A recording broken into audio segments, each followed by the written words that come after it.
Today we're making an orange black tea refresher that's smooth, citrusy, and easy to make right at home. Black tea, fresh orange slices, and a touch of sweetness come together for a refreshing homemade drink with bright citrus flavor. Let the black tea steep for about 3 to 5 minutes so the flavor stays smooth, balanced, and not too strong. Fresh orange slices brighten the tea naturally and give the drink a smooth citrus flavor without feeling too heavy. The citrus flavors shine through in a cool, smooth drink that's perfect for warm days. If you want more easy ideas like this, join Yum's Kitchen and get simple recipes and kitchen inspiration delivered to your inbox. Cool, citrusy, and simple enough to make anytime you want something refreshing at home.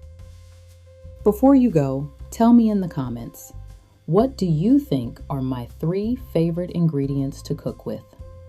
The kitchen is always open, and I'll see you next time.